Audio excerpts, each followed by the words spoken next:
Hi everyone, welcome back. In this video we'll be taking on the Mantis with various builds and weapons to see which one is most effective. We'll be looking at a ranged fight using the Black Ox crossbow, a heavy fight with the roly-poly armor and the club of the Mother Demon, a poison build with Broodmother armor and a Widow dagger, and a healing build with the Ladybug armor. We'll also explore the Mantis' attacks and some of the effects they inflict on a player and how to best combat them. So going into the first fight, the first thing we're going to do is make sure our weapons are upgraded. So my Black Ox crossbow and my Salt Morningstar are on level 6 mighty. I've also got my roly-poly armor upgraded to level 7 bulky. So if you don't already know, the Mantis is located in a plant pot on the shed porch. You'll climb up this hose pipe to get inside. When you get inside, you'll need the Orchid Mantis Kebab to summon him. If you haven't got that already, you can watch my video on how to get it. So we'll get our Ladybird shield on and our Salt Morningstar out as well. And I'm going to eat some Might Loaf to increase my attack stamina. My mutations are the usual. I've got Buff Lungs, Meat Shield, Coup de Grace, Parry Master and Cardio Fan. I was torn between Sharpshooter and Cardio Fan but decided to go with Cardio Fan. So once you've got all that sorted out, it's time to summon him. So he's going to land right there, and you can actually peep him before he lands. If you look up, you can see him up there ready to jump down. When he does jump down, it doesn't hurt you, so don't worry, you can be as close as you need. So my strategy is to go in first with the Salt Morningstar to take his health down a huge chunk. You can see he does take a lot of damage in the beginning, but once he gets down to 80% health, his damage resist will increase to 50%, and when he gets down to 50% health, his damage resist increases to 70%, so he's going to take less and less damage as the fight goes on. As soon as he jumps away like that, I'm going to get out my crossbow and start shooting him. His weak point is his eyes, so I'm going to try and shoot him there as much as possible.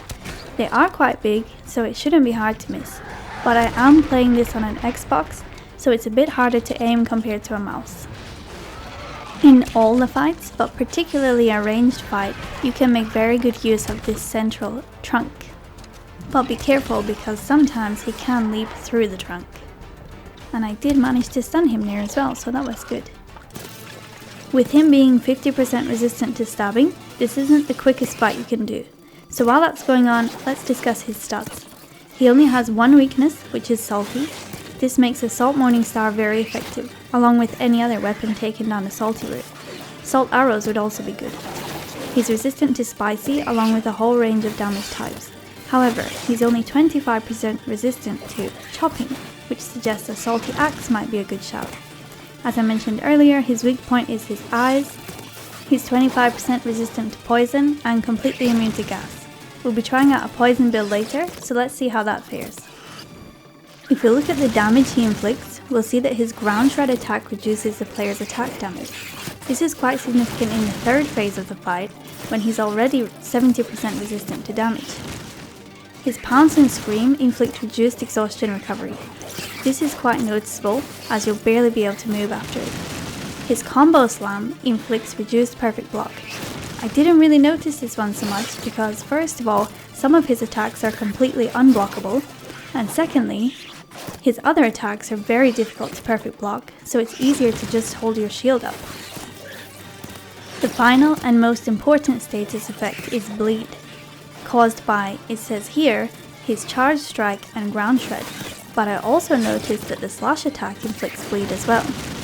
As long as bleed effect is active, your health will continue to trickle down at a considerable rate. This is the big killer, and this is why you need to keep an eye on your health throughout the fight. Even if you run away from him, you're keeping your distance or hiding behind the trunk and you think you're safe, your health will still be rapidly going down, so don't forget to keep an eye on it and keep it topped up. So we managed to kill him there, and we got the Apex Predator mutation on death as well. So let's get his parts analysed. The head gives us the Assassin's Mask, the chunk gives us the rest of the armor set and the Mantis mount, and the claw gives us the Scythe of Blossoms and the stuffed Mantis. So for the second fight, we're going to craft the Club of the Mother Demon and upgrade it to level 5. We're then going to duplicate it for a cost of 5,500 raw science. When you duplicate an item, it duplicates it with the upgrades as well, so we will then have 2 clubs at level 5. The reason we're duplicating it is because once you take a weapon down a certain route, you can't undo it. We're going to take this one down the salty route because the Mantis is weak to salt. So once we've got that upgraded, let's head into the fight.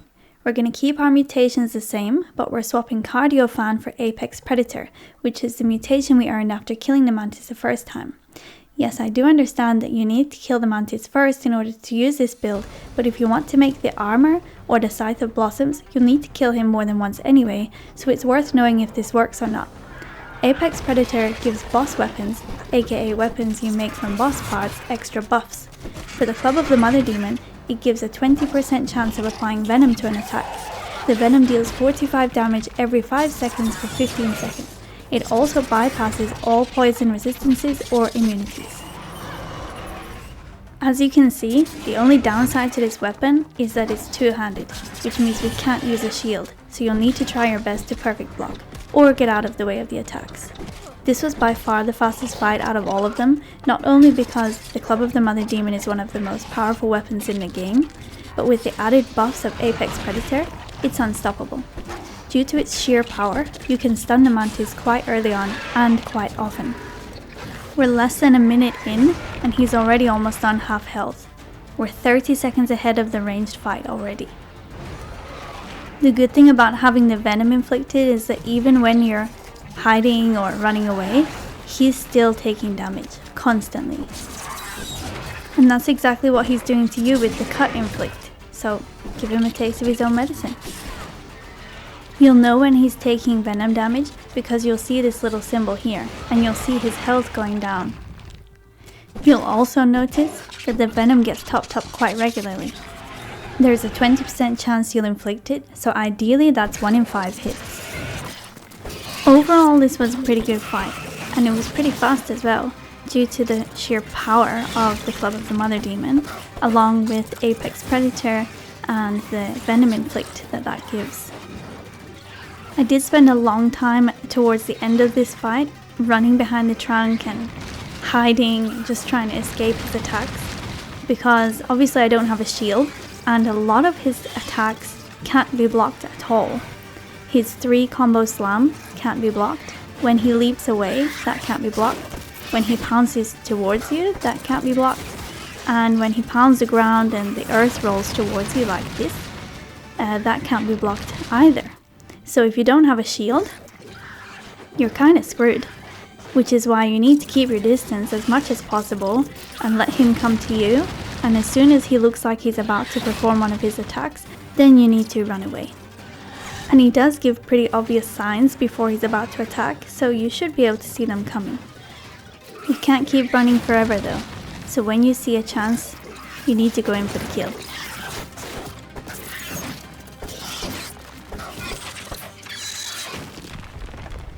So for the third fight, I wanted to do a poison build. So I went with the Mother Demon armor, upgraded to level 7 sleek, because I wanted the venom coating. And the Widow dagger, upgraded to level 6 mighty. And I also equipped Sarah's charm, which just means my weapon and my shield will repair itself throughout the fight. So, let's see how this goes.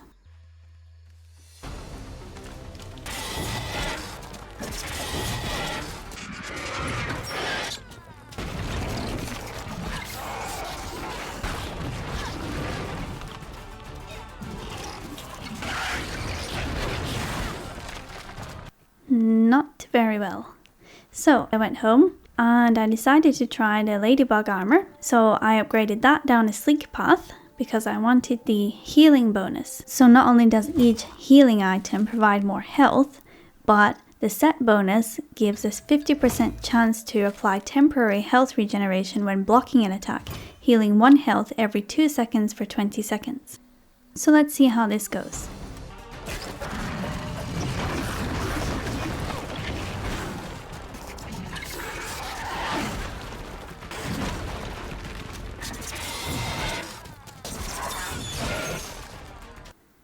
Also not very well.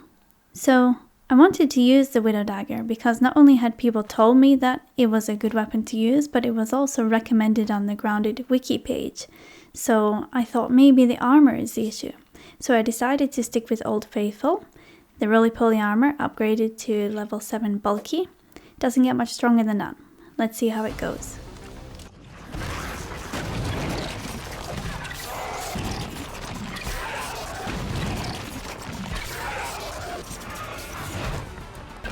Oh, so terrible. But I did manage to actually kill him with this build, but it was horrible. As you can see by my very sparse hotbar at the bottom, I went through all my smoothies, all my heal bars, all my fiber bandages, and I only had 2 granola bars left. So while it was possible, it wasn't exactly ideal. So I decided to get the Assassin Mutation Phase 1 by killing 40 creatures with the dagger, which inflicts bleed damage of 30 over a 5-second period. I also equipped the Shield Solidifier trinket, which can be found in the Sour Wormhole rocket in the Brawny Boy bin. This trinket basically increases your shield gauge by 200, meaning that you will get stunned hardly ever, and your shield is basically invincible. So for the next fight, I made sure the Assassin Mutation was equipped, and I also equipped Shocking Dismissal, which means blocked attacks have a 20% chance to trigger an effect that will turn the next melee attack into an AoE shock that deals 75 shock damage. So let's see how it goes. Straight away we've got 4 debuffs active on the Mantis. We've got Poison, Bleed, Broodmother Poison, Venom, and the 5th debuff that's just popped up is Poison Nova, which is a set bonus of the Mother Demon armor, whereby hitting a creature has a 10% chance to release a poison explosion. It deals 30 damage every 5 seconds for 25 seconds, so that's quite a good bonus to have. And you can see just how much that's taking his health down when I'm not even hitting him. So you're still doing very decent damage even when you're not fighting, and we're down to 3 debuffs there.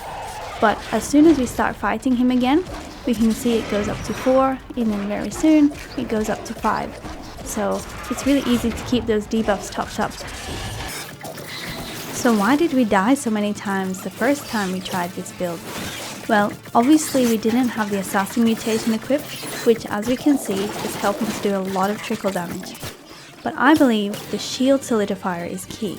Without that, I was constantly getting stunned, leaving me open for attack. With the roly-poly armor, I could survive a few hits because it's so heavy with great resistance. But with the Mother Demon armor being medium armor with very little resistance, and the Ladybug armor being only tier 2, just a couple of hits and I was dead. This is why the Shield Solidifier was key.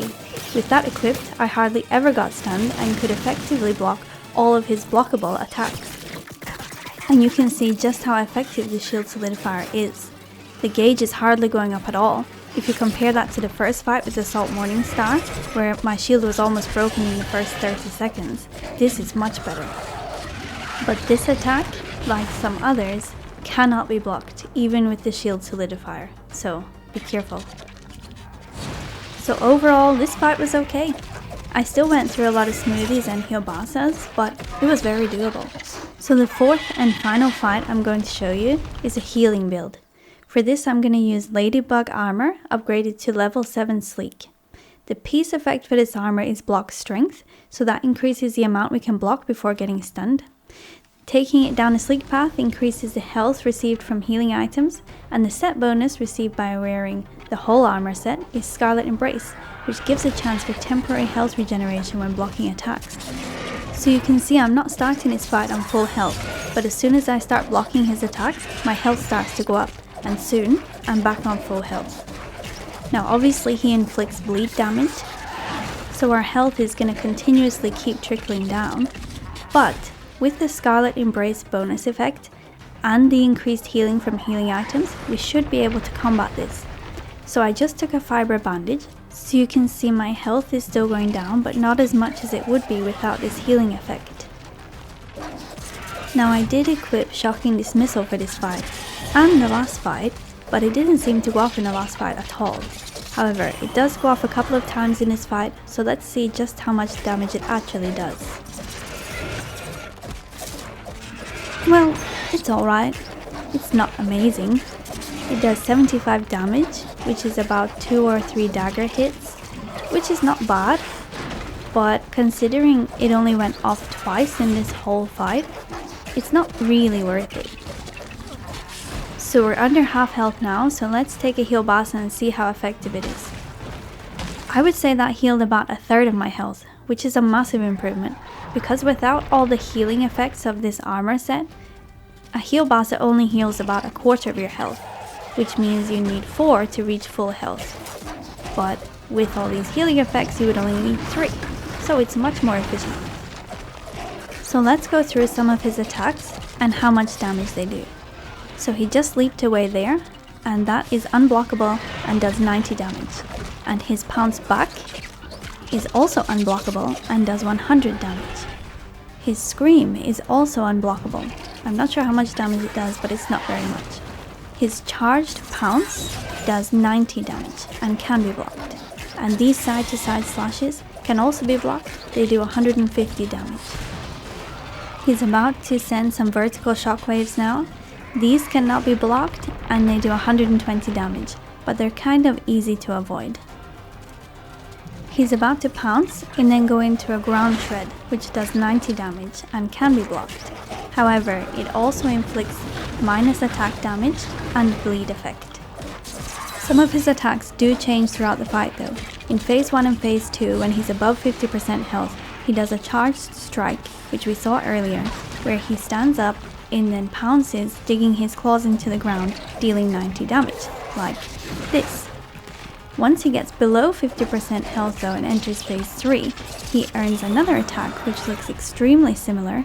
In fact, it's identical, apart from the fact that after he digs his claws into the ground, he then unearths them, creating a shockwave, dealing 80 damage to the player. This is the most deadly one in my opinion, because you don't see it coming. It's easy to let your guard down when you should be blocking like that. One final attack that he has, which we won't see for the rest of the fight, but we did see it earlier, is his combo slam, where he basically pounds the ground 3 times, dealing 175 damage, which is his most powerful attack and cannot be blocked. It also deals minus perfect block, so it's best to just try and get out the way when you see it coming. It is quite easy to tell when it's going to happen because he stands up, holds his claws and tilts his head. In this fight, I used 2 smoothies and 4 heal bosses, but in the previous fight with the Mother Demon armor, I used 4 smoothies and 8 heal bosses, so you can see just how effective this healing build is. If you don't have many healing items, or you just can't be bothered running around trying to make smoothies, then this is the armor for you. But you will need the shield solidifier trinket with it. So out of the 4 fights, the Club of the Mother Demon was the fastest because it's obviously the strongest weapon, but it was also the most dangerous and required the most healing items because I had no shield. The ranged fight was the longest but the safest. I only used 1 smoothie throughout the entire fight. The Mother Demon armor with the Widow Dagger was a nice combination of damage and safety, and the Ladybug armor was very effective for healing. However, the shield solidifier trinket is essential for these builds in my opinion. So, good luck fighting the Mantis. Thank you so much for watching. I hope this guide helped you. If you liked it, please leave a like and subscribe for more. I'll see you in the next one. Bye!